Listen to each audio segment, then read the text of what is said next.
Tonight, a shooting investigation in southwest London. It's shocking. Police say no one injured in the targeted incident. You wouldn't think anything would happen in this neighborhood like this. Plus, shutting down speed cameras. They'd have 0 tickets if they slowed them down. Instead, we're seeing hundreds of thousands of tickets. The traffic safety measure on the way out across the province. And embracing the farm life. Country is cool again. That's kind of the saying these days. Young workers exploring their agricultural potential.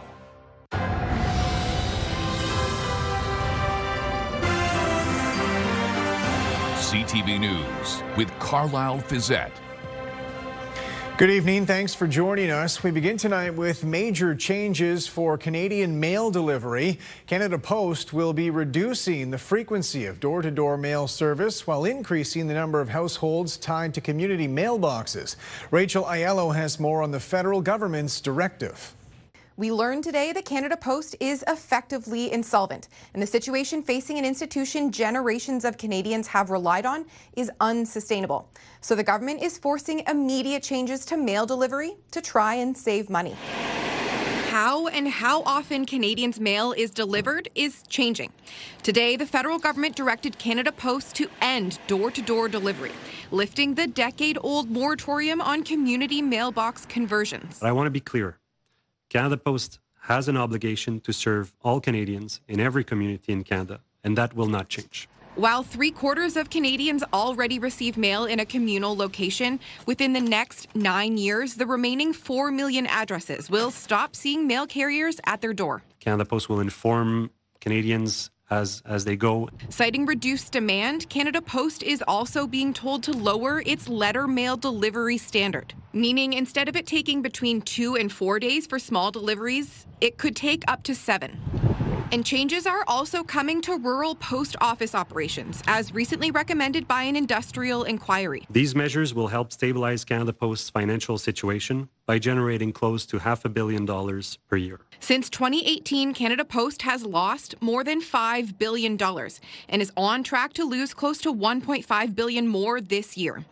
And stalled labor negotiations between postal workers and management have exacerbated the crisis. Despite the minister's hope this move could bring both sides back to the bargaining table, the union is already sounding alarms about job cuts. We're not going to take that laying down. Instead of improving the service, they're going to cut the service, so there's going to be nothing left of it. The government says while it is removing barriers to reform, the corporation also needs to reduce costs and review its management structure. In a statement, Canada Post said it welcomes the changes and vowed to work with urgency to implement them. Rachel Aiello, CTV News, Ottawa. A 2-vehicle crash sent a tractor trailer into a ditch near Wingham this afternoon. According to police, it happened around 4:30 p.m. on Highway 86 between Bluevale and Wingham. The transport truck was upside down in the ditch, spilling its load onto the road. Emergency responders have said they can't confirm the extent of any injuries or how many people were involved, only saying they expect a lengthy road closure. London police say they're investigating a shooting in the southwest end of the city, calling it a targeted incident. With more on the investigation and how the neighborhood is reacting, here's Sean Irvine. This newer home on Crown Grant Road east of Colonel Talbot bears the sign of a shooting. London police waited 2 days to inform the public of the gunfire they say was targeted. The incident occurred around 3 a.m. on Tuesday morning. It's shocking. You wouldn't think anything would happen in this neighborhood like this. Both police and residents report that security video shows at least one person got out of a vehicle and fired multiple rounds at the residence. There were individuals inside of the home at the time of the reported shooting. However, there were no reported injuries, thankfully. The bullets struck the garage and a vehicle. The SUV hit was not parked in the driveway Thursday morning, but we're told it had at least one bullet hole. We spoke with several neighbors who live near the shooting site. None report they heard the shots, but all are unnerved. Yes, very disturbing, finding out something like this happened next door. It's very scary feeling. The incident follows a recent break-in on the same block. We were in Winnipeg for 15 years. At that time, we never heard, anything like this happened in the city. Which is why some here are relieved that a 2024 city tax increase went to hiring more officers. Certainly, with the things that are happening in the city, we need more police officers looking around and kind of just scoping neighborhoods a little bit more. Police are seeking a dark-colored sedan in connection with the incident. Investigators are pleading for witnesses to come forward. In London, Sean Irvine, CTV News. This weekend marks homecoming for Western University students and alumni. In anticipation of the expected festivities, London police are preparing, making sure partygoers enjoy themselves safely. Gerry Dewan reports. Homecoming always brings a large gathering on Broughdale Ave with a lot of energy. Happy homecoming! Rachel Penrith is a second-year Western software engineering student. She says she and her housemates are considering visiting Broughdale on Saturday. Most of the time I've gone, everyone's been very polite and nice. It's never too much. A number of local agencies have formed the Unsanctioned Street Party Task Force, working together to ensure gatherings don't become too much. We are enforcing a number of laws with respect to open liquor, noise bylaws, some of those larger unsanctioned gatherings. Police officers from Hamilton, Windsor, and the OPP will join London officers to monitor activities. On this day, London Hydro crews were helping supply services to a mobile command unit being set up on Audrey Ave just off of Broughdale. Over the years, the task force has developed strategies to improve safety, including using fencing in the middle of the street to ensure anyone experiencing a medical event can be cared for and removed safely. We're just hoping that people keep the roadways clear. We need to ensure that emergency services can get through to the people that need them. The city is stressing there can be consequences for letting things get out of hand, including fines for hosting a nuisance party, attending a nuisance party, or for using a closed road. While the street party on Broughdale and other locations surrounding the campus always capture a lot of attention, the university stresses that these are not sanctioned homecoming events. The university will host Fan Fest, which will run in conjunction with the annual homecoming football game. They're hoping to keep students on campus, but acting vice provost of students Stephanie Hain-Beatty says it's important for students to help keep festivities safe wherever they are. Our message to students is to take care of themselves, take care of each other, and take care of the community. So it's a shared responsibility, right? We do a lot on campus to keep them safe, and we need them to be part of that solution as well. The task force is also sending a strong message about gender-based and sexual violence, whether it be catcalls, inappropriate gestures, or unwanted physical contact. They say there will be zero tolerance when it comes to those behaviors. Gerry Dewan, CTV News. Across our region, starting to break up just a bit. The main area of low pressure in the upper atmosphere is now moving off to the east. Temperatures are holding. We're sitting at our high in London.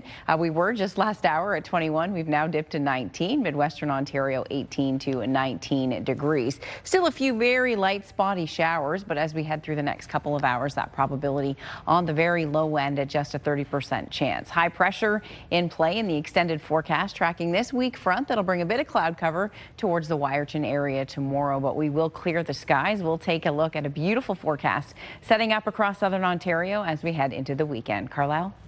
Thanks very much, Julie. Premier Doug Ford announced a ban on speed cameras today, reiterating his belief, calling them a cash grab. He wants them gone by next month, offering alternative safety measures in their place. Siobhan Morris reports. In a matter of weeks, speed cameras like this will be nothing more than expensive pieces of street art. The Premier planning legislation to turn speed cameras off this fall. While Doug Ford's government paved the way for these cameras, it's out of control right now, and things have changed. Calling the use of cameras to catch and fine speeders a cash grab. By November 14th, municipalities with cameras have to put up warning signs in school zones to slow drivers down. The province ready to work with them on traffic calming measures that don't involve tickets. If you have a speed bump, you aren't zipping by at all. Or if you have a roundabout, you aren't zipping by. And the warning with the flashing signs coming at you, you know to slow down. The plan has approval of the association speaking for Ontario police officers. Officers are able to exercise discretion, offer real-time education, and deliver accountability in ways that cameras simply cannot. But the Association of Chiefs of Police of Ontario have warned ending the use of cameras will put pedestrians at risk. Research from Sick Kids shows cameras have cut the number of speeding drivers in school zones by nearly half. Ford says he respects those groups, but they'd have 0 tickets if they slowed them down. Instead, we're seeing hundreds of thousands of tickets. That's the proof. Proof in the pudding right there. He emphasizes most municipalities don't have cameras. Municipalities have lost the public trust on the issue of ASC cameras. Vaughan ended its speed camera program a few weeks ago after resident pushback and an explosion in tickets. The people of this city, and I suspect the people of Ontario, want us to focus on what I will call the real criminals. Killers and thieves. Waterloo Region set up brand new speed cameras on roads it controls in Kitchener just yesterday. But the mayor of that city isn't a fan. We believe that our Vision Zero initiatives, built on a foundation of changing behavior through road design and not punitive measures, has been the best tool to balance safety and affordability. Other mayors hope they can change the premier's mind. Mr. Ford, please leave the cameras alone. Leave them in front of schools. I know him to be a compassionate person. He does not want the injury or death of a child on his conscience. Siobhan Morris, CTV News, Toronto. London police say they've laid charges after a driver was caught on video passing a stopped school bus. It happened last week on Pond Mills Road. Police released dash cam video showing a driver passing the bus while its lights flash. Police say a 19-year-old man has been charged with stunt driving and failing to stop for a school bus, suspending his license for 30 days and impounding his vehicle for 2 weeks. Oxford County officials are speaking publicly for the first time since a cyber attack on the municipality's IT systems. They say personal information on thousands of employees going back decades may have been breached. And as Bryan Bicknell reports, it could be months before the situation is fully resolved. From administration to libraries to public works and everything a two-tier government does. If you work or have worked for Oxford County, you may already be a victim. I'm very sorry. As the warden, I'm sorry to staff that may have had their information compromised. Warden Marcus Ryan says the county now has reason to believe personal information of current and former employees may have been compromised in a cyber attack, which the county made public September 15th. Unfortunately, it's somewhat a reality of 2024, 2025, 2026 that this is going to happen. IT experts have been telling us all for years that these things are going to happen to you. You need to prepare. Thankfully, we were in the process of preparing. You can never be prepared enough. Bad guys are always going to find a way. The county says it's using third-party cybersecurity experts in its forensic investigation and to contain the breach. Now, just how deep this information breach goes is not known, say county officials, but as many as 4,000 people may be affected, including 1,000 current and another 3,000 former employees. There are many more questions the county cannot answer publicly for fear of tipping off the criminals, like who is responsible, how it happened, and whether ransom has been asked for. IT expert Carmi Levy says right now, much is at stake for employees. Much of this information is personal, private, financial. It is incredibly damaging if it falls into the wrong hands. And now that it's been weaponized, that it's out there, it will be used in ways like this indefinitely. The risk doesn't just go away because the headlines fade. These thousands of current and former employees are going to now face this risk for literally the rest of their lives. Levy advises employees to take full advantage of credit monitoring and identity protection services from the county. Meantime, Ryan can't say what the county's response is costing ratepayers, except that so far it's within an allocated budget for emergency responses. But we will be managing this on an ongoing basis for months, because once somebody has gained access, whatever it is, you're continually evaluating then what exactly did they get access to. Bryan Bicknell, CTV News. We have an update to our top story tonight. The Canadian Union of Postal Workers is declaring a nationwide strike hours after the federal procurement minister announced door-to-door mail delivery will end for almost all Canadian households within the next decade. In a statement, the union writes, in response to the government's attack on our postal service workers, effective immediately, all union members at Canada Post are on a nationwide strike. We'll bring you the more on this developing story as it unfolds here and on our website, ctvnewslondon.ca. To the manslaughter trial at the London courthouse. During today's testimony, the mother of the toddler who died told the court she was scared when, at one point, investigators considered her a person of interest in the case. With more, here's Nick Paparella. Throughout her 6 days on the stand testifying, Roseanne Vanderweel has broken down several times when thinking about the final days of her little boy's life. 15-month-old Nathaniel McClellan died in October of 2015 from a head injury after being picked up from his babysitter's house in Strathroy. Vanderweel said initially officers looking into the death considered the mother to be a person of interest. "I was just scared of everything in my life. I was in heavy grief. No one even knew or understood, so I was scared." She went on, "I knew that he wasn't injured with me, so I still believe that it could have been an accident at the daycare provider's house. But after meeting with doctors as her child lay dying in a hospital bed, she said, they told me that this was a significant injury, and whoever was with him would have known, and the damage was done immediately. I still didn't believe that someone would hurt him, and I knew I hadn't." Vanderweel tells the court she doesn't recall a lot of what she told police 10 years ago. As an expectant mother at the time, she broke down and said, "I was hardly surviving. I was worried about my unborn child, and I didn't think that I would make it." She continued, "I loved my son with all my heart, and I was so scared. That's what I was feeling." 6 years later, in 2021, provincial police would eventually charge the babysitter, 46-year-old Megan Van Hoof.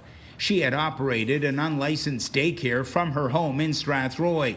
She has pled not guilty to one count of manslaughter. Later in the cross-examination, Vanderweel told the court that as the years passed with no arrests in the case, she would email the police several times asking about the status of the investigation and Van Hoof, saying, "Because I dropped off a healthy baby. He had been in her care." The trial is nearing the end of its second week. Nick Paparella, CTV News. A new strategy proposed at City Hall to create more indoor space this winter for Londoners with nowhere else to go when the temperature drops. As Daryl Newcomb reports, it comes out of a scrambly effort last January setting up emergency warming centers. Deadly temperatures back in January during this cold weather alert caught City Hall flat-footed, eventually triggering the opening of a warming center inside the Carling Heights Optimist Community Center. So before winter's return, city staff are proposing a temporary warming center framework. I was extremely pleased to see this report coming this early in the year.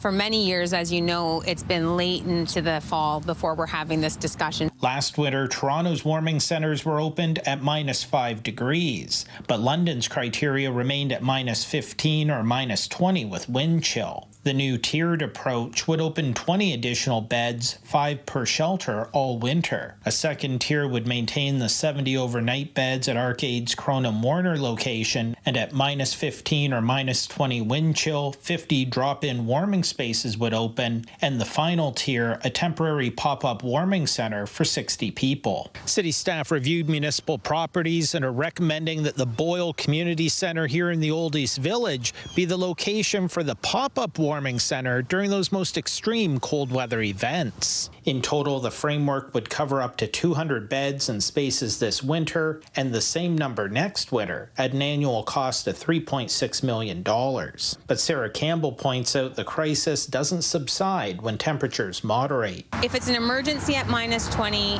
it's still an emergency at -10, -5, +5, and +25. I would have been pretty well in the street. John Kilburn is staying at Cronin Warner. It opened almost 2 years ago as a winter response, but extended into year-round service. The temporary warming center framework would extend the funding through March 2027. Basically a safe haven, a place that I could come, can go to school, can study. Over 140 people have secured housing after staying at Cronin Warner. Campbell still hopes to see a long-term funding commitment from the city to address the growing needs year-round. In a city where we're seeing 19% growth in homelessness, those are the city's own numbers, where we see the desperation on our streets and in neighborhoods all across the city, it's to be seen if it's enough. The Community and Protective Services Committee will consider the temporary warming center framework on September 29th. Daryl Newcomb, CTV News. Dozens of young people got a hands-on look at life in our local agriculture sector today. With more on the lessons learned and their potential career paths, here's Scott Miller.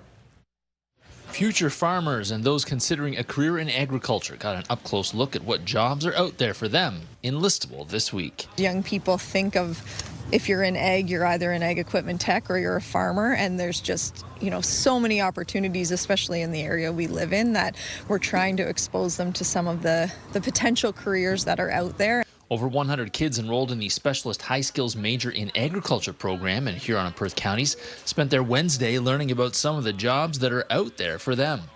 This program, it really gives students the opportunity to get their feet wet in agriculture, even if they don't come from a farm. Just kind of jump in, see what it's about. Some kids already know what they want to do in agriculture and food production. Oh, I love working with cows, and big tractors. It's awesome. I'm hoping to get more into the breeding part of it, semen collection and just the breeding behind all of it, with cattle and stuff. It's hands-on, and you really get involved with your community too.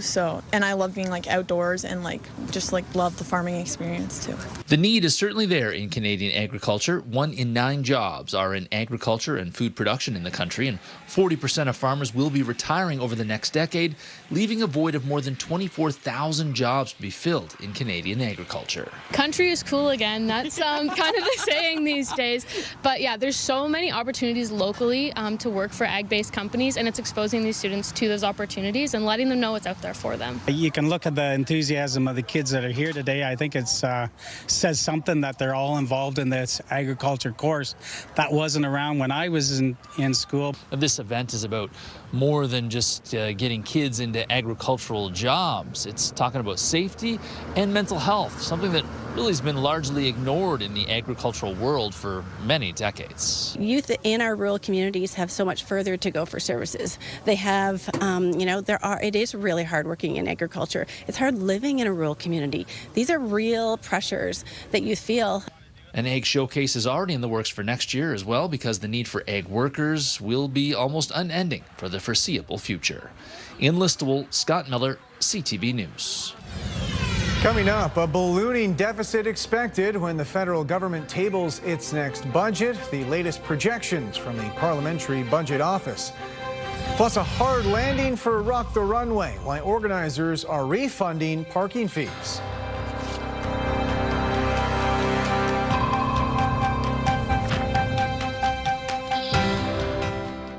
Download the CTV News app and stay on top of local stories as they unfold. We begin tonight with Ontario's latest. Customize your feed and watch live wherever you are. ctvlondon.ca, your home for news.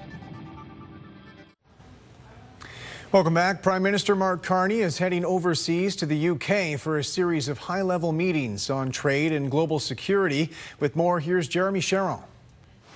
Fresh off a trade mission to Mexico last week and meetings earlier this week in New York at the UN General Assembly, Prime Minister Mark Carney now heads to London, the United Kingdom. This will be his second official trip to Britain since becoming Prime Minister.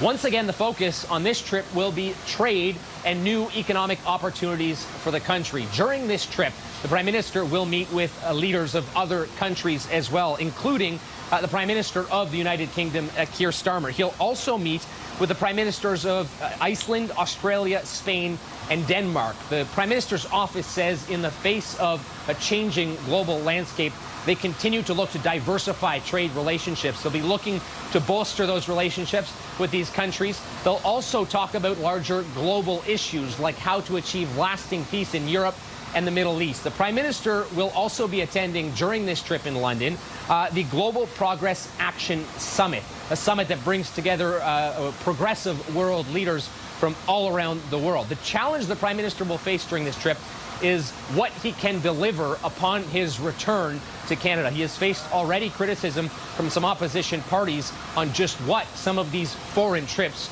are really achieving. Jeremy Sherrill, CTV News, Ottawa. The Parliamentary Budget Officer is projecting a substantial increase to Canada's deficit when the federal budget is revealed in early November. With more on the new number and what that means for Canadians, here's Abigail Beeman. The Parliamentary Budget Officer briefs a committee of MPs on his new economic and fiscal outlook. I think everybody should be concerned. It's a really serious day. The report projects a sharp hike to the annual deficit from $51.7 billion last year to $68.5 billion this year. All of which will add to the cost of living for Canadians.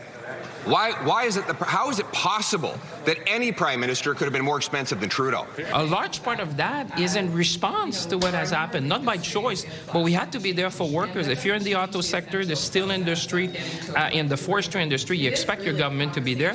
The report includes $115 billion in announced new spending, but notably does not include the Prime Minister's commitment to hit the NATO target of 5% of defense spending by 2035, or any of the government spending review that's expected to hit 15% in cuts by 2029. I think the government is in a bind right now trying to deal with this trade war and the effects on the economy. Still so many question marks around both spending and cuts unaccounted for in this update, with the budget and potential answers still 6 weeks away. Abigail Beeman, CTV News, Ottawa. On the desk now with Julie Atchison, and here in South London, the sun has broken through. Some nice late afternoon sunshine for us, and that is carrying us into what could be might as well still be a summer weekend. Yeah, just gorgeous conditions, summer-like temperatures. It's going to be a flashback to summer.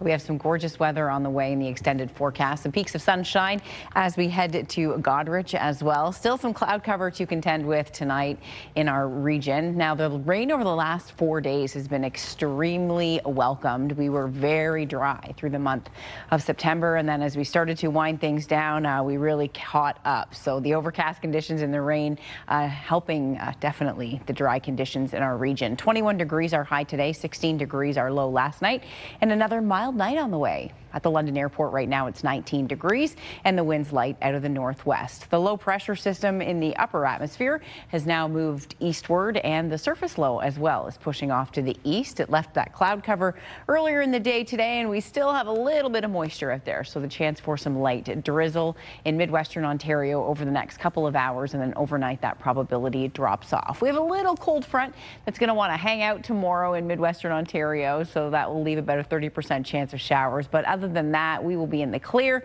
dealing with a bit of cloud cover first thing in the morning. Temperatures are starting to come down now a bit in parts of southern Saskatchewan. If you remember yesterday at this time, it was about 30 degrees.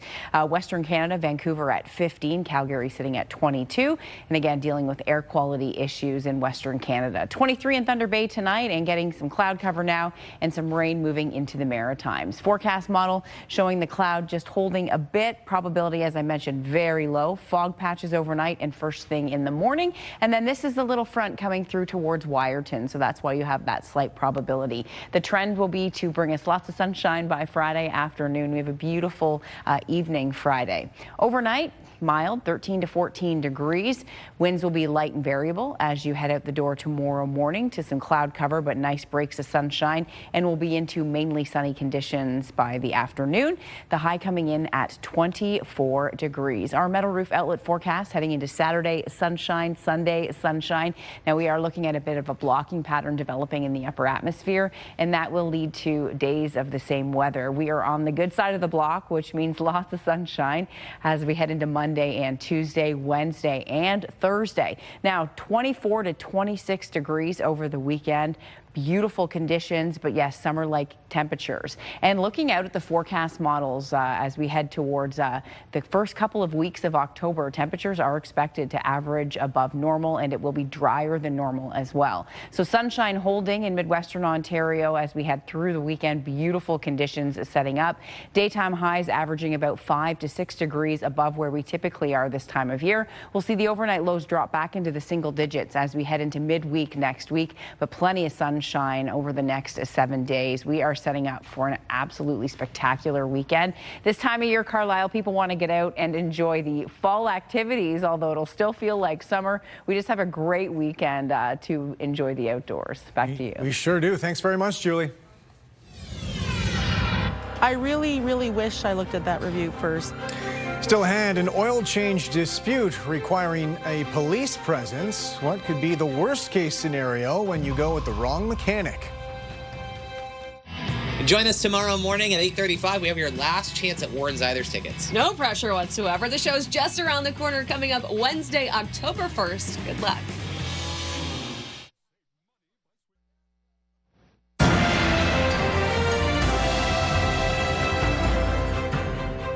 Thousands of music fans attended the inaugural Rock the Runway event at London's airport earlier this month. For many, the shows lived up to the hype, but leaving the parking lot after proved a long and frustrating experience. As Lauren Stallone reports, organizers are acknowledging where things went wrong and offering compensation. Some fans felt Noah Kahan's lyrics from his hit song You're Gonna Go Far, far too literally at London's Rock the Runway earlier this month. The concert ended, we got to the car at 11:07. I got in my car and we did not start moving, like actually moving in lines, until about 12:30, 12:45. Many concert goers took to social media saying it took them a number of hours to get out of the parking lot. The two-day festival took place at London International Airport. We walked into that venue. It's basically an empty runway on Tuesday at 8 a.m. and by Friday at 4 p.m. we hosted 25,000 people. Organizers say while they consider the event a success, they also recognize where things went wrong. We got a lot of emails and messages sent to us, and we want to get it right. Those who spend money on parking can expect to receive a full refund within the next 5 to 7 business days. Thank you for enjoying a great night with us, and we're going to get it better. Organizers say they hope this is something that will continue to bring Londoners together for years to come. It just gives us an opportunity to do that next level entertainment that we haven't been able to do in London or southwestern Ontario. Lauren Stallone, CTV News. A woman in BC says she's out more than $1,700 for what should have been a simple oil change. As Ben Milger reports, the situation became so contentious, police were brought along for the vehicle return. Okay, we're not arguing here. Yeah. You're here to pick up your car. You're gonna pay for the repairs. Which are double the price. I feel like I've been defrauded here. Tina House never imagined a routine oil change could lead to a $1,700 bill and require police to keep the peace. She says staff at Surrey Centre Auto Repairs told her she needed new brakes, and they agreed on a price of $770 for everything. But then they called saying she needed new calipers as well, and the quote jumped to $1,880. She says she told them she wasn't sure she could afford it. He said, your car is in pieces, come and pick it up, right? He forced me into paying that price. I had no choice. I don't know mechanics. She haggled the price down to $1,700 in a cash deal, but she wasn't happy about it and wished she'd gone somewhere else. Reviews online often give a good indication of reputation. And a lot of that's very important in order to have the confidence to give them your vehicle. Surrey Centre Auto Repairs has a 1.6 rating on Yelp with dozens of negative one-star reviews over the last decade. Worst nightmare ever lived. Stay away. Do not go to this mechanic. Whatever you do, do not take your vehicle to Surrey Centre Auto Repairs. We tried to give the business owner an opportunity to respond to the negative online reviews, but he didn't want to talk about that. Please leave my building, please. Yeah, thank you. You don't want to talk about that? No, I don't want to talk about anything. Why don't you want to address those issues? Please, get out now. Before we left, the owner did accuse a friend of houses of kicking his door and said he had it on video. Last night they were here. They kicked my door, like look at this. House says if her friend kicked the door, she didn't see it. She'll be looking for a new mechanic. I really, really wish I looked at that review first. Now that she has her car back, she's chalking this up as a lesson learned. Ben Milger, CTV News, Surrey. Canada's main stock index finished lower, weighed down by losses in the technology sector. The TSX lost 25 points. In New York, the Dow fell 174. The Nasdaq dropped 113. The Canadian dollar down almost 1/5 cent. On commodity markets, gold gained $3 an ounce. Oil lost just a penny a barrel. 5K a day is back on 97.5 Virgin Radio. Listen to Jeff, KP, and Backstage Ben for your chance to win $5,000 Every weekday. 5K a day. Virgin Radio. Welcome back. A demonstration today on the Wellington Road overpass above the 401. Health advocates were protesting what they call the increasing privatization of Ontario's healthcare system.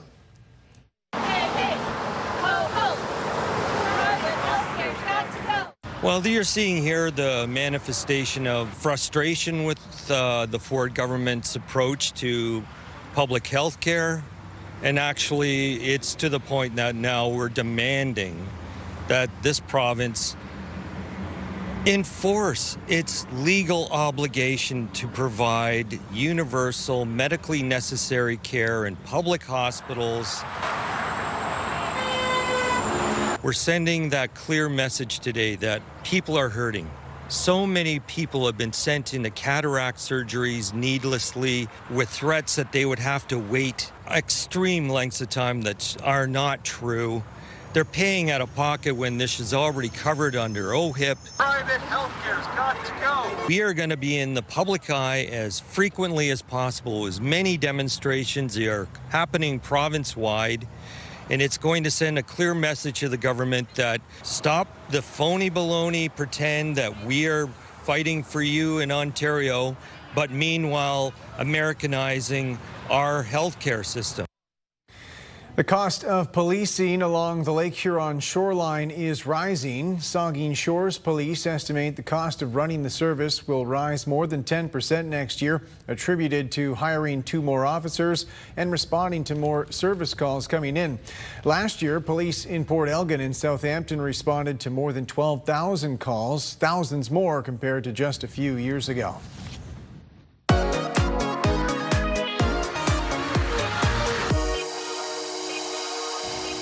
Hey there, it's time for your London list. We're joined by KP from Mornings on 97.5 Virgin Radio. KP, lots of sports going on in the city this weekend. Kick it off with the Knights. Yeah, we've got the London Knights. They're taking on Brampton. That's Friday, of course, at Canada Life Place. The puck drops for that at 7 o'clock, so bust out the green and white. All right, HOCO, homecoming, a Western Mustangs, big football game. Yeah, this is happening on Saturday. It's always a party. Again, bust out the purple. So you'll have the green, then you'll have the purple. But that's going to be 1 o'clock. That's kickoff between Western and McMaster, and that's going to be at Alumni Stadium. That is going to be an awesome game. All right, from football to curling, there's lots of curling going on. Yeah, it's the World Masters. It's happening all weekend. Actually wraps up on Sunday, but there's still time to get down there and check it out. It's happening at the Western Fair Sports Complex, so it's going to be big. It's going to be a lot of fun. If you love curling, this is the event for you. All right, you mentioned Western Fair. Got me thinking about fall fairs. There's still lots going on. Yes, we do have. So this is the tradition in our family. We do the Ilderton Fair every year. So the Ilderton Fair and then the Wallacestown Fair as well. So both are happening all weekend long, and a lot of fun. Go get your elephant ear, funnel cake, whatever you want to call it, and just have a great time. All right. Walk Off the Earth is playing this weekend. Yeah, this is fun. Actually, I saw something online that was like it's getting close to their 20th anniversary show, which is wild to me. They have been around for 2 decades now.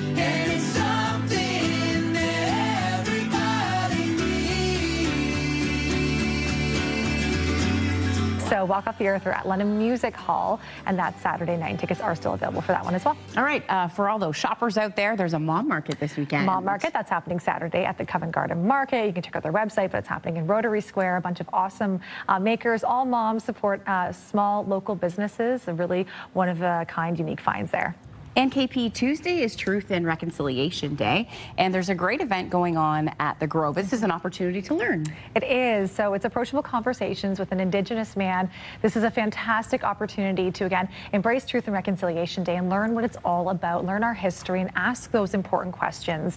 And you've actually met him. I have Ray John Jr. I sat down with him last year and wrote an article for our CTV London website, and he's definitely an amazing knowledge, truth sharer, and you can ask him any question. And he is open and honest, and definitely will be a great event. Oh, I'm excited for this one. So this is happening at the Grove on King Street once again on Tuesday, which is National Day of Truth and Reconciliation. All right, that's your London List with KP, and we'll see you next time. Tomorrow on CTV News, the annual Addiction Recovery Breakfast. Advocates raising money and awareness in their fight against substance abuse while calling for Heart Hub funding. Tomorrow on CTV News at 6.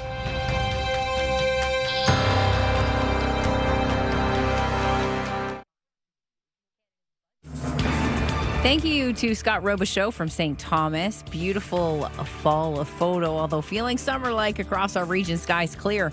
By Friday afternoon, it'll feel like 27, and we're into full sunshine right through the weekend and into early next week. Daytime highs averaging a good 5 to 6 degrees above normal. A top Palestinian leader addressed the UN General Assembly in New York today. With wide-scale international presence and united positions that expressed a genuine international will to put an end to this historic conflict by recognizing the state of Palestine, ending the occupation, and returning hope to both the Palestinian and Israeli people. The Palestinian president spoke over video link after the U.S. revoked his visa. The Palestinian leader says his people reject the 2023 Hamas attack on Israel, pledging Hamas would have no role in governing the Gaza Strip after the war. He also said Palestinians in Gaza are facing genocide, destruction, and starvation because of Israel. Authorities in Denmark say overnight drone incursions, which briefly closed airports, were hybrid attacks intended to spread fear. There have been 2 such incidents in the last 2 days. Some European officials are calling it a pattern of Russian disruption, exposing European airspace vulnerability. The Danish have not identified the perpetrators. However, Latvia's foreign minister says Denmark informed allies that the drone incursions are linked to state actors. Filmmaker and activist Avi Lewis officially launched his campaign for the federal NDP leadership in Toronto last night.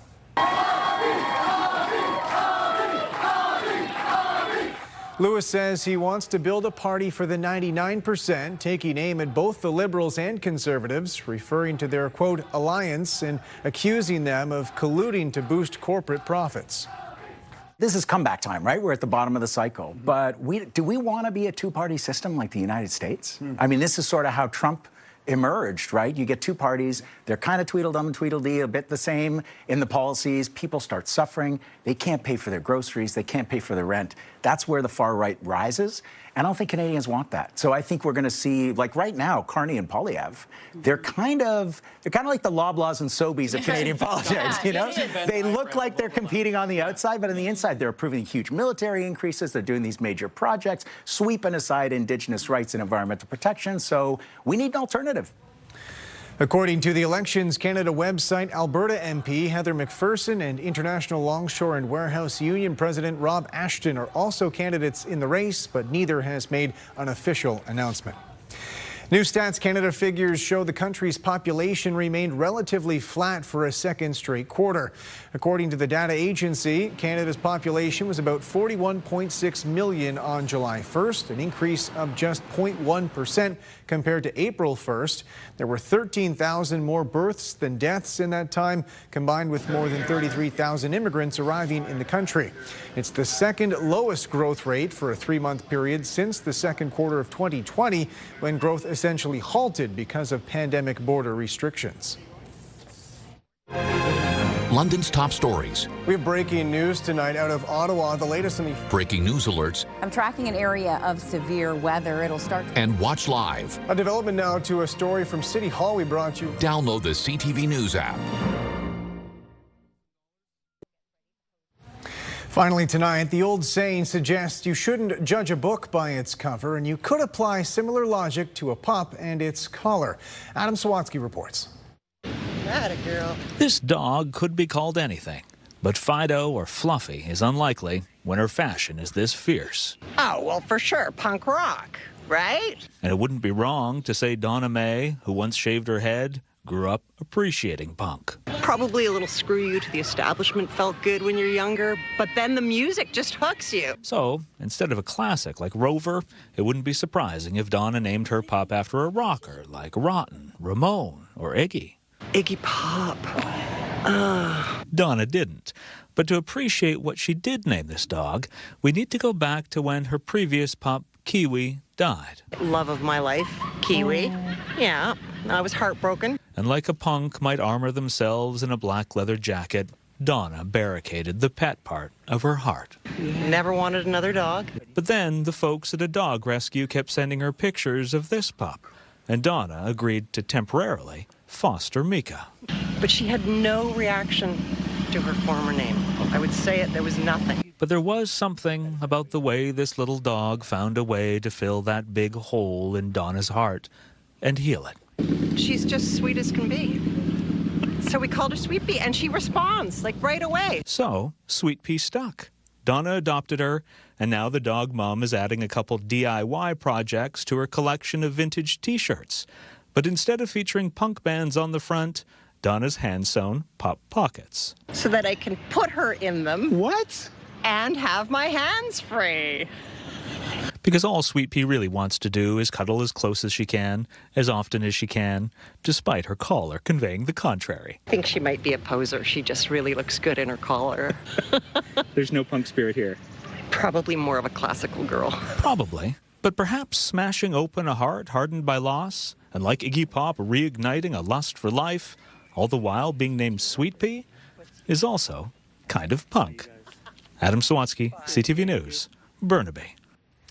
That's it for us. Thanks for watching. For your latest local headlines, you can always head to our website. I'm back tonight with your late news after Thursday Night Football. Bye for now.